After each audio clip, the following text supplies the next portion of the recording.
ವಿಳಂಬ ಅನ್ನೋದನ್ನ ಒಪ್ಪೋಣ. For example ಜನವರಿಯಲ್ಲಿ ಬರಬೇಕಾಗಿದ್ದ ಕಂತು ಮಾರ್ಚ್ ಏಪ್ರಿಲ್ ಬರೋದು, ಫೆಬ್ರವರಿಯಲ್ಲಿ ಬರಬೇಕಾಗಿರೋದು 2-3 ತಿಂಗಳು ಡಿಲೇ ಆಗಿ ಬರೋದು, ಇದನ್ನು ಒಪ್ಪೋಣ. ಆದ್ರೆ ಇದು ಮಿಸ್ ಔಟ್ ಆಗಿದೆ, ಸ್ಕಿಪ್ ಆಗಿದೆ ಅನ್ನೋದು ಆರ್ಟಿಐ ಮಾಹಿತಿಯಲ್ಲಿ ಬರ್ತಿದೆ. ಬಿಜೆಪಿ ನಾಯಕರು ಕೂಡ ಹೇಳ್ತಿರೋದು ಅದನ್ನೇ. ಈಗ ಫೆಬ್ರವರಿ ಮಾರ್ಚ್ ತಿಂಗಳದ ಬಿಟ್ಬಿಟ್ಟು ಅದಾದ ನಂತರದ ತಿಂಗಳಲ್ಲಿ ಏಪ್ರಿಲ್ ಇಂದ ಬಂದಿದೆ, ಅದಾದ ನೆಕ್ಸ್ಟ್ ಮೇ ಇಂದ ಬಂದಿದೆ. ಇದೆರಡು ತಿಂಗಳು ಸ್ಕಿಪ್ ಆಗಿರೋದು ಯಾಕೆ ಅನ್ನೋದು ಪ್ರಮುಖವಾಗಿ ಪ್ರಶ್ನೆ ಕೇಳ್ತಿದ್ದಾರೆ. ಈ ಸ್ಕಿಪ್ ಆಗಿರೋದ್ರ 5,000 ಕೋಟಿ ಹಣ ಎಲ್ಲಿಗೆ ಹೋಯ್ತು ಅನ್ನೋದನ್ನ ಪ್ರಶ್ನೆ ಕೇಳ್ತಿದ್ದಾರೆ. ಇದು ಸ್ಕಿಪ್ ಆಗಿದೆ ಅಂತ ಹೇಳ್ತಾ ಇದಾರೆ. ಸಾಕಷ್ಟು ಹೆಣ್ಣುಮಕ್ಳು ಇದ್ರ ಪರವಾಗಿ ದೊಡ್ಡದಾದಂತಹ ಆಂದೋಲನೆ ಮಾಡ್ಬೇಕಾಗಿತ್ತಲ್ಲ. ಸ್ಕಿಪ್ ಆಗಿದ್ದೇ ಆಗಿತ್ತು ಅಂದ್ರೆ ಇವತ್ತು ಒಂದು ತಿಂಗಳು ಹೆಣ್ಮಕ್ಳು ದುಡ್ಡು ಬರ್ಲಿಲ್ಲ ಅಂತಂದ್ರೆ ನಮ್ಮ ಮನೆಗಳಲ್ಲೇ ಕೆಲಸ ಮಾಡೋರಾಗಿರ್ಬೋದು, ಹೊಲಗಳಲ್ಲಿ ಕೆಲಸ ಮಾಡೋರಾಗಿರ್ಬೋದು, 1 ತಿಂಗಳು ಬಂದಿಲ್ಲ ಅಂತಂದ್ರೆ ನನ್ ಮುಂದೆ ಕೇಳ್ತಾರೆ. ಅಂತದ್ರಲ್ಲಿ ಇವತ್ತು 5 ತಿಂಗಳವರೆಗೂ ಸ್ಕಿಪ್ ಆಗಿದೆ, ದುಡ್ಡೇ ಬಂದಿಲ್ಲ ಅಂತಂದಾಗ ಹೆಣ್ಮಕ್ಳು ಇವತ್ತು ಬೀದಿಗಿಳಿತಿದ್ರು. ಇಲ್ಲ, ರಿಪಬ್ಲಿಕ್ ಕನ್ನಡ ಕೂಡ ಇದಕ್ಕೆ ಮಹಿಳೆಯರನ್ನೇ ಕರೆಸಿ ಕಾರ್ಯಕ್ರಮಗಳನ್ನು ಮಾಡಿದ್ವಿ, ಹಾಗೆ ಮಹಿಳೆಯರ ಬಳಿಯೇ ಹೋಗ್ಬಿಟ್ಟು ಬೇರೆ ಬೇರೆ ಜಿಲ್ಲೆಗಳಲ್ಲಿ ಜಿಲ್ಲಾ ಪ್ರತಿನಿಧಿಗಳು ಹೋಗಿ ಕೇಳಿದಾಗ ಹೌದು 5-6 ತಿಂಗಳಿಂದ ಬರ್ತಿಲ್ಲ ಅಂತ ಹೇಳ್ತಿದ್ದಾರೆ. ಅದು ಒಂದು ಕಡೆಯಲ್ಲಿ. ಮತ್ತೊಂದು ಕಡೆ ನನ್ನ ಹತ್ರ ಒಂದಷ್ಟು ಈ ಆರ್ಟಿಐ ಕಾಪಿ ಇದೆ. ಹಾವೇರಿ ಜಿಲ್ಲೆ, ಗದಗ ಜಿಲ್ಲೆ, ಹಾಗೆ ಧಾರವಾಡ. ಇದು ಉಪನಿರ್ದೇಶಕರು ಮಹಿಳಾ ಮತ್ತು ಮಕ್ಕಳ ಅಭಿವೃದ್ಧಿ ಇಲಾಖೆಯಿಂದನೇ ಕೊಟ್ಟಿರೋದು. ಸ್ಕಿಪ್ ಆಗಿದೆ. ಫೆಬ್ರವರಿ ಹಾಗೆ ಮಾರ್ಚ್ ತಿಂಗಳ ಕಂತನ್ನ ನಾವು ಕೊಟ್ಟಿಲ್ಲ ಅನ್ನೋದನ್ನ ಅಲ್ಲಿನ ಮಹಿಳಾ ಮತ್ತು ಮಕ್ಕಳ ಕಲ್ಯಾಣ ಇಲಾಖೆ ಅಧಿಕಾರಿಗಳನ್ನೇ ಒಪ್ಕೊಳ್ತಿದ್ದಾರೆ. ನೋಡಿ, ಸ್ಕಿಪ್ ಆಗಿದೆ ಅಂತಂದ್ರೆ ಫೈನಾನ್ಷಿಯಲ್ ಡಿಪಾರ್ಟ್ಮೆಂಟ್ ಇಂದ ನಾವು ಇವತ್ತು ಯಾವ ಹಂತದವರೆಗೂ ಒಂದು ಟೇಬಲ್ ಇಂದ ಒಂದು ಟೇಬಲ್ಗೆ ಮೂವ್ ಆಗೋದಕ್ಕೆ 1 ವಾರ ತಗೊಳುತ್ತೆ. ಒಂದು ಅರ್ಜಿ, ಒಂದು ಫೈಲ್ ಆಗಿರ್ಬೋದು. ಇವತ್ತು ಹಲವಾರು ಕಾರಣಗಳಿಂದ ಇವತ್ತು ಏನೋ ಸ್ಕಿಪ್ ಆಗಿರ್ಬೋದು. ಯಾವ ಕಾರಣದಿಂದ, ಅದರಲ್ಲಿ ಯಾವ್ದು ಇದರಿಂದ ಲೋಪದೋಷಗಳು ಆಗಿದೆ ಅಂತೇಳಿ ನಾವು ಅದನ್ನ ಮೊದಲೇ ಅರ್ಥ ಮಾಡ್ಕೋಬೇಕಾಗುತ್ತೆ. ಆ ಕೆಲವೊಂದು ಜಿಲ್ಲೆಗಳಲ್ಲಿ ಇವತ್ತು ಸ್ಕಿಪ್ ಆಗಿದೆ ಅಂತ ಹೇಳ್ತಾ ಇದ್ದೀರಾ ನೀವು. ಎಲ್ಲಾ ಜಿಲ್ಲೆಯಲ್ಲೂ ಆಗಿಲ್ಲ ಅಂತ ಹೇಳ್ತಾ ಇದ್ದೀರಾ. ಆ ಒಂದು ನಿಟ್ಟಿನಲ್ಲಿ ಇವತ್ತು ಎಲ್ಲಾ ಜಿಲ್ಲೆಯಲ್ಲೂ ಅದೇ ರೀತಿ ಆಗಿತ್ತು ಅಂತಂದ್ರೆ ಇವತ್ತು ಸರ್ಕಾರದ ಮೇಲೆ ನೇರವಾಗಿ ಬ್ಲೇಮ್ ಮಾಡಬಹುದಾಗಿತ್ತು. ಕೆಲವೊಂದು ಜಿಲ್ಲೆಯಲ್ಲಿ ಆದಾಗ ಅಲ್ಲಿ ಯಾವ್ದರ ಲೋಪದೋಷದಿಂದ ಈ ತರ ಸ್ಕಿಪ್ ಆಗಿದೆ ಅನ್ನೋಂಥದ್ದನ್ನ ಮಾಹಿತಿಯನ್ನ ತಗೋಬೇಕಾಗುತ್ತೆ. ಅದ್ರ ಮೇಲೆ ಇವತ್ತು ಸಾಕಷ್ಟು ವಿಷಯಗಳನ್ನ ಕೂಲಂಕುಷವಾಗಿ ಅದನ್ನ ನಾವು ಪರಿಗಣಿಸಿ ಅದ್ರ ಮೇಲೆ ನಾವು ನಿರ್ಧಾರವನ್ನ ತಗೋಬೇಕಾಗುತ್ತೆ. ಬಿಜೆಪಿ ನಾಯಕರ ಆರೋಪ ಏನು ಅಂತಂದ್ರೆ, ಅನೇಕ ಈಗ ಮಹೇಶ್ ತೆಂಗಿನಕಾಯಿ ಅವರೇ ಆನ್ ದ ಫ್ಲೋರ್ ಮಾತನಾಡಿರೋದು, ಮಾಧ್ಯಮದವರಿಗೆ ಹೇಳಿಕೆ ನೀಡ್ತಿರೋದೇನು ಅಂದ್ರೆ 10ಕ್ಕೂ ಹೆಚ್ಚು ಜಿಲ್ಲೆಗಳ ಬಗ್ಗೆ ಆರ್ಟಿಐ ಮಾಹಿತಿ ಪಡೆದುಕೊಂಡ್ವಿ. ಅನೇಕ ಕಡೆಗಳಲ್ಲಿ ನಾವೇನೆ ಖುದ್ದಾಗಿ ದೂರವಾಣಿಗೆ ಅಥವಾ ಇಮೇಲ್ ಮೂಲಕ ಕರೆ ಮಾಡಿದ್ರೆ ಕೆಲವರು ಧಮಕಿ ಹಾಕ್ತಿದ್ದಾರೆ ಅಧಿಕಾರಿಗಳು. ಎಸ್ಪೆಷಲಿ ಬೆಳಗಾವಿ, ಲಕ್ಷ್ಮೀ ಹೆಬ್ಬಾಳ್ಕರ್ ಅವರು ಪ್ರತಿನಿಧಿಸುವ ಜಿಲ್ಲೆ ಕೂಡ ಅದು. ಹೀಗೆ ಬೆಳಗಾವಿಯಲ್ಲಿ ಮಹಿಳಾ ಮತ್ತು ಮಕ್ಕಳ ಕಲ್ಯಾಣ ಇಲಾಖೆ ಅಧಿಕಾರಿಗಳನ್ನ ಕೇಳಿದ್ರೆ ನಿಮಗೆ ಯಾಕೆ ಅವೆಲ್ಲ ಅಂತ ಹೇಳಿ ಧಮಕಿ ಹಾಕ್ತಿದ್ದಾರೆ. ಸರ್ಕಾರ ಅಧಿಕಾರಿಗಳ ಹತ್ರ ವಿರೋಧ ಪಕ್ಷಕ್ಕೆ ಧಮಕಿ ಹಾಕಿಸ್ತಿದೆ ಅನ್ನೋ ಆರೋಪ. ಆತರ ಏನಿಲ್ಲ. ಇವತ್ತು ಯಾವುದೇ ಧಮಕಿ ಹಾಕಿ ಇವತ್ತು ಜೀವನ ನಡೆಸುವಂತದ್ದಿಲ್ಲ. ಇವತ್ತು ಸರ್ಕಾರ 136 ಒಂದು ಬಲಸಂಖ್ಯೆಯಲ್ಲಿ ಬಂದಿರೋದ್ರಿಂದ ಇವತ್ತು ಯಾರೇ ಒಬ್ರು ಧಮಕಿ ಹಾಕಿದ್ರೆ ಮುಕ್ತವಾಗಿ ಅವಕಾಶ ಇದೆ ಹೆಣ್ಣು ಮಕ್ಕಳಿಗೆ. ಅದನ್ನ ಮಾನ್ಯ ಸಚಿವರು ಮುಂದಾಗಿರ್ಬೋದು, ಮಾನ್ಯ ಮುಖ್ಯಮಂತ್ರಿಗಳ ಮುಂದಾಗಿರ್ಬೋದು, ಅಲ್ಲಿರುವಂತ ನಾಯಕರ ಮುಂದೆ ಹಂಚ್ಕೊಳ್ಳುವಂತದ್ದು. ಇವತ್ತು ಒಬ್ಬ ಅಧಿಕಾರಿ ಧಮಕಿ ಹಾಕಿದ್ದಾರೆ ಅಂತ ಹೇಳಿ ಇಡೀ ಸರ್ಕಾರದ ಮೇಲೆನೆ ಅದನ್ನ ಬ್ಲೇಮ್ ಮಾಡುವಂತದ್ದು ಬಹಳ ಒಂದು ತಪ್ಪಿನ ನಿರ್ಧಾರ ಅಂತ ಹೇಳೋದಕ್ಕೆ ಬಯಸ್ತೀನಿ. ಸರಿ, ಸಚಿವೆ ಲಕ್ಷ್ಮೀ ಹೆಬ್ಬಾಳ್ಕರ್ ಅವರ ಉತ್ತರದ ಬಗ್ಗೆ ಕೂಡ ಬಹಳ ಆಕ್ಷೇಪಗಳು ಕೇಳೋಕ್ ಸಿಗ್ತಾ ಇದೆ. ಮೊದಲು ಉತ್ತರ ಕೇಳಿದಾಗ ಡಿಸೆಂಬರ್ 9ನೇ ತಾರೀಕು ಸಚಿವೆ ಲಕ್ಷ್ಮೀ ಹೆಬ್ಬಾಳ್ಕರ್ ಅವರು ಆಗಸ್ಟ್ ವರೆಗೂ ಎಲ್ಲವೂ ಕೂಡ ಕ್ಲಿಯರ್ ಮಾಡಿದ್ದೇವೆ ಅಂತ ಹೇಳಿದ್ರು. ಅಲ್ಲಿಗೆ ಸದನಕ್ಕೆ ತಪ್ಪು ಮಾಹಿತಿಯನ್ನ ಕೊಟ್ಟಿದ್ದಾರೆ, ಅವ್ರ ವಿರುದ್ಧ ಶಿಕ್ಷೆ ಆಗಬೇಕು, ಕ್ರಮ ಆಗಬೇಕು, ಅವ್ರು ರಾಜೀನಾಮೆ ಕೊಡಬೇಕು ಅಂತ ಹೇಳಿ ಆಗ್ರಹಿಸುತ್ತಿದ್ದಾರೆ ವಿರೋಧ ಪಕ್ಷದವರು. ನೋಡಿ, ಅವರು ಇಂದಿನ ಅವರ ಸರ್ಕಾರ ಇದ್ದಾಗ, ಸಮ್ಮಿಶ್ರ ಸರ್ಕಾರ ಇದ್ದಾಗ ಇಂಥ ಸಾಕಷ್ಟು ಲೋಪದೋಷಗಳನ್ನ ಮಾಡಿದ್ದಾರೆ. ವಿಧವಾ ವೇತನ ಬಂದ್ ಮಾಡಿದ್ರು, ವಿದ್ಯಾರ್ಥಿಗಳ ಒಂದು ಸ್ಕಾಲರ್ಶಿಪ್ ಅನ್ನ ಬಂದ್ ಮಾಡಿದ್ರು, ಲ್ಯಾಪ್ಟಾಪ್ ವಿತರಣೆ ಮಾಡೋದನ್ನ ಬಂದ್ ಮಾಡಿದ್ರು. ಆವಾಗ ರಾಜೀನಾಮೆ ಕೊಟ್ರೆ ಯಾರಾದ್ರೂ ಇವತ್ತು ಆ ನೈತಿಕತೆನ ಅವ್ರು ಇಟ್ಕೊಂಡು ಇವತ್ತು ಮಾತಾಡ್ಬೇಕಾಗುತ್ತೆ. ಒಬ್ಬ ಮಹಿಳೆಗೆ ಇವತ್ತು ರಾಜೀನಾಮೆ ಕೇಳಬೇಕು ಅಂತಂದ್ರೆ ಇವತ್ತು ಆ ನೈತಿಕತೆನ ಅವ್ರು ಉಳಿಸ್ಕೊಂಡಿರ್ಬೇಕಲ್ಲ. ಇವತ್ತು ಸಚಿವೆ ತಪ್ಪಾಗಿದೆ, ನನ್ನಿಂದ ವಿಷಾದ ವ್ಯಕ್ತಪಡಿಸ್ತೀನಿ ಅಂದಾಗೂ ಕೂಡ ರಾಜೀನಾಮೆ ಕೇಳುವಂತದ್ದು ಇದು ಎಲ್ಲೋ ಒಂದು ಕಡೆ ದರ್ಪವನ್ನ ನಡೆಸ್ತಾ ಇದೆ ಬಿಜೆಪಿ ಪಕ್ಷ ಅಂತ ಹೇಳೋದಕ್ಕೆ ಬಯಸ್ತೀನಿ. ಈಗ ಸಚಿವೆ ಲಕ್ಷ್ಮೀ ಹೆಬ್ಬಾಳ್ಕರ್ ಅವರ ಇಲಾಖೆಯಲ್ಲಿ ಅತ್ಯಂತ ಮಹತ್ವಾಕಾಂಕ್ಷೆಯ ಹಾಗೆ ಹೆಚ್ಚು ಪಾಪ್ಯುಲಾರಿಟಿ ಪಡೆದಿರುವ ಯೋಜನೆ ಇದು. ಇದರ ಲೆಕ್ಕಾಚಾರನೇ ಸಚಿವೆಗೆ ಗೊತ್ತಿಲ್ಲ ಅಂತಂದ್ರೆ, ಅಧಿಕಾರಿಗಳು ಯಾರೋ ಸರಿಯಾಗಿ ಮಾಹಿತಿ ಕೊಡ್ಲಿಲ್ಲ, ತಪ್ಪು ಮಾಹಿತಿ ನನಗೆ ತಿಳಿದ್ಬಿಟ್ಟೆ, ನಾನು ಕೊಟ್ಬಿಟ್ಟೆ, ವಿಷಾದ ವ್ಯಕ್ತಪಡಿಸ್ತೀನಿ ಅಂತಂದ್ರೆ ಅವರ ಇಲಾಖೆಯನ್ನ ಅವ್ರು ಸರಿಯಾಗಿ ಮ್ಯಾನೇಜ್ ಮಾಡ್ತಿಲ್ಲ ಅನ್ನೋ ಅನುಮಾನ ಬಂದ್ಬಿಡೋದಿಲ್ವಾ? ಇದು ಮ್ಯಾನೇಜ್ ಮಾಡುವಂತ ಪ್ರಶ್ನೆ ಅಲ್ಲ. ಕೆಲವೊಂದು ಸರಿ ಲೋಪದೋಷಗಳಾಗಿರುತ್ತೆ. ಕೆಲವೊಂದತ್ರ ಯಾವುದೋ ಒಂದು ಬರುವಂತ ಮಾಹಿತಿಯಲ್ಲಿ ತಪ್ಪು ಮಾಹಿತಿ ಬಂದಿರಬಹುದು. ಆ ಒಂದು ನಿಟ್ಟಿನಲ್ಲಿ ಇವತ್ತು ಇಡೀ ಒಂದು ಇಲಾಖೆಗೆ, ಇಡೀ ಒಂದು ಸರ್ಕಾರಕ್ಕೆ ಇದ್ರ ಬಗ್ಗೆ ಬ್ಲೇಮ್ ಮಾಡುವಂತದ್ದು ತಪ್ಪು. ಇದು ಎಲ್ಲಿಂದ ಲೋಪದೋಷಗಳಾಗಿದೆ, ಏನಾಗಿದೆ ಅಂತ ಹೇಳಿ ಸಚಿವರು ತಿಳ್ಕೊಂಡು ಮಾಹಿತಿಯನ್ನ ತಗೊಂಡು ಅದ್ರ ಬಗ್ಗೆ ಈಗಾಗಲೇ ಸದನದಲ್ಲಿ ಮಾತಾಡಿದ್ದಾರೆ. ಮಾನ್ಯ ಉಪಮುಖ್ಯಮಂತ್ರಿಗಳು ಕೂಡ ಮಾತಾಡಿದ್ದಾರೆ, ನಮ್ಮ ಮುಖ್ಯಮಂತ್ರಿಗಳು ಕೂಡ ಇದ್ರ ಬಗ್ಗೆ ಒಂದು ಮಾಹಿತಿಯನ್ನು ನೀಡಿದ್ದಾರೆ. ಇವೆಲ್ಲವೂ ಇದ್ದಾಗ ಕೆಲವೊಂದು ಸರಿ ಲೋಪದೋಷಗಳು ಆಗಿದೆ ಅಂತ ಹೇಳಿದಾಗೂ ಕೂಡ ಇದನ್ನ ಮುಂದುವರಿಸೋದು ಅಷ್ಟು ಸೂಕ್ತ ಅಲ್ಲ ಅಂತೇಳಿ. ಬಟ್ 1-2 ರೂಪಾಯಿ ಅಲ್ಲ ವೀಣಾ ಮೇಡಮ್, 5,000 ಕೋಟಿ ರೂಪಾಯಿ ಇದು ಹೋಗಿಲ್ಲ ಮಹಿಳೆಯರ ಕೈಗೆ ಅಂತಂದ್ರೆ ಎಲ್ಲಿ ಹೋಯ್ತು? ಸರ್ಕಾರದ ಖಜಾನೆಯಲ್ಲಿ ಇದೆಯಾ ಅಥವಾ ಬಿಹಾರದ ಚುನಾವಣೆಗೆ ಹೋಯ್ತಾ? ಹೀಗೊಂದು ಅನುಮಾನ ಸಹಜವಾಗಿ ಬರುತ್ತೆ. ಯಾಕಂದ್ರೆ ಬರೋಬ್ಬರಿ 5,000 ಕೋಟಿ ರೂಪಾಯಿ ಮಾತಿದು. ಇವತ್ತು ನೀವು ಕರ್ನಾಟಕ ರಾಜ್ಯ ಸರ್ಕಾರದ ಬಗ್ಗೆ ಮಾತಾಡ್ತಾ ಇದ್ದೀರಾ. ನಾನು ಈಗಾಗಲೇ ಹೇಳಿದೆ, ಬಿಹಾರ್ ಚುನಾವಣೆದು 10,000 ರೂಪಾಯಿ ಪ್ರತಿಯೊಬ್ಬ ಮಹಿಳೆಯ ಅಕೌಂಟ್ಗೆ ಹಾಕ್ತಾ ಇದ್ದಾರೆ. ಹಾಗಾದ್ರೆ ನಾವು 2,000 ರೂಪಾಯಿ ಕೊಡೋದಕ್ಕೆ ಇಷ್ಟು ದೊಡ್ಡದಾದಂತ ರಾಜ್ಯದಲ್ಲಿ, ಕರ್ನಾಟಕ ರಾಜ್ಯದಲ್ಲಿ ಇರುವಂತಹ ಸಂಖ್ಯೆ ನೀವು ನೋಡಿದ್ರೆ ಬಿಹಾರ್ ರಾಜ್ಯಕ್ಕಿಂತ ಹೆಚ್ಚಿನ ಸಂಖ್ಯೆಯಲ್ಲಿದೆ ಹೆಣ್ಣು ಮಕ್ಕಳ ಸಂಖ್ಯೆ.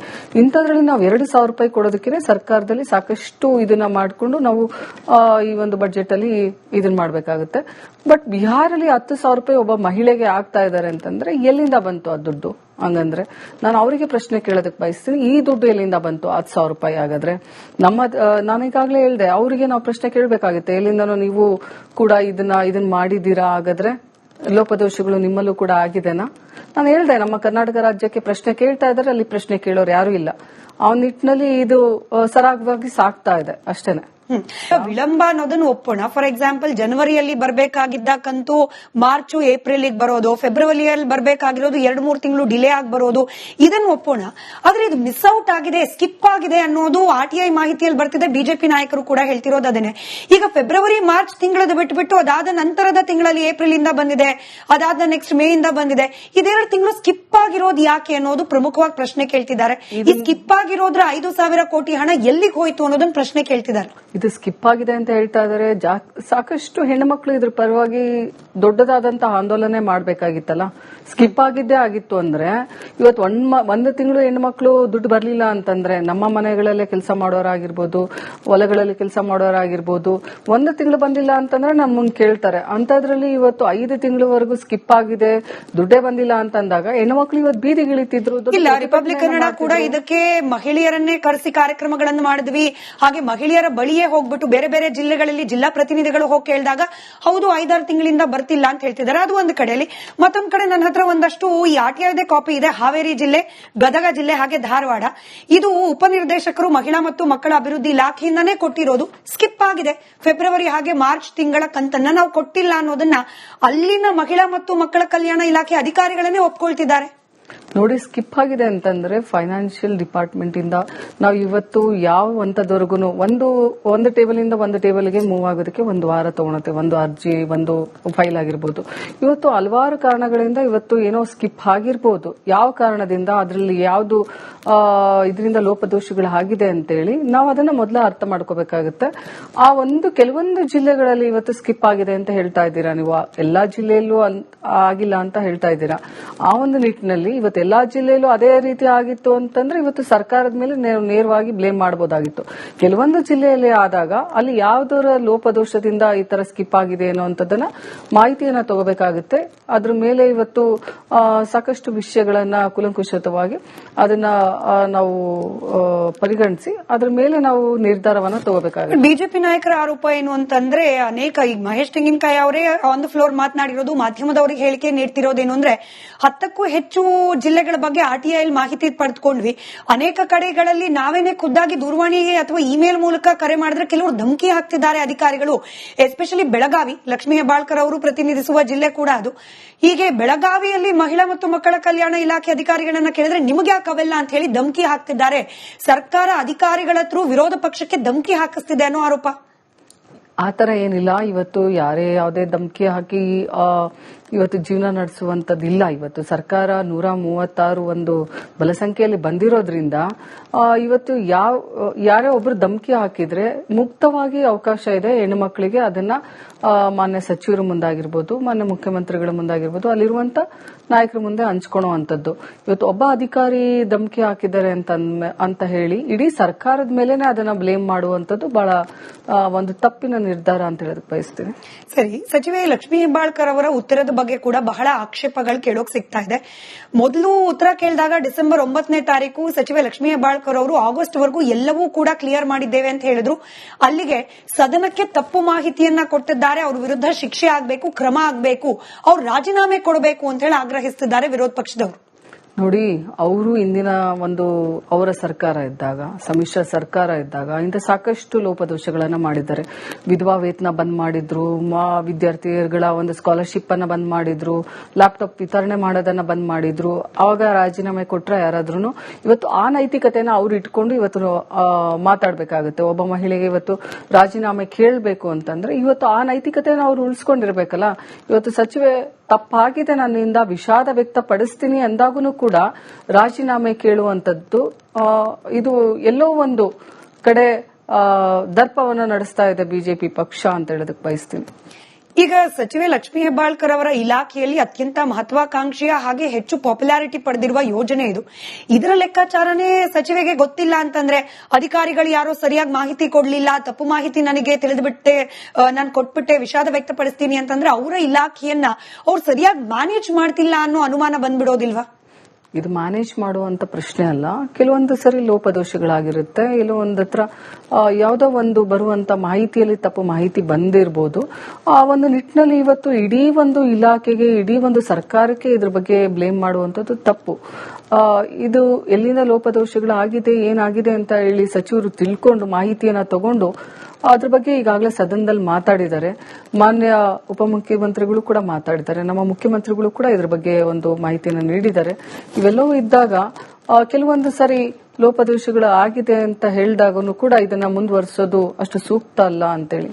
ಬಟ್ 1-2 ರೂಪಾಯಿ ಅಲ್ಲ ವೀಣಾ ಮೇಡಮ್, 5,000 ಕೋಟಿ ರೂಪಾಯಿ ಇದು ಹೋಗಿಲ್ಲ ಮಹಿಳೆಯರ ಕೈಗೆ ಅಂತಂದ್ರೆ ಎಲ್ಲಿ ಹೋಯ್ತು? ಸರ್ಕಾರದ ಖಜಾನೆಯಲ್ಲಿ ಇದೆಯಾ ಅಥವಾ ಬಿಹಾರದ ಚುನಾವಣೆಗೆ ಹೋಯ್ತಾ? ಹೀಗೊಂದು ಅನುಮಾನ ಸಹಜವಾಗಿ ಬರುತ್ತೆ. ಯಾಕಂದ್ರೆ ಬರೋಬ್ಬರಿ 5,000 ಕೋಟಿ ರೂಪಾಯಿ ಮಾತಿದು.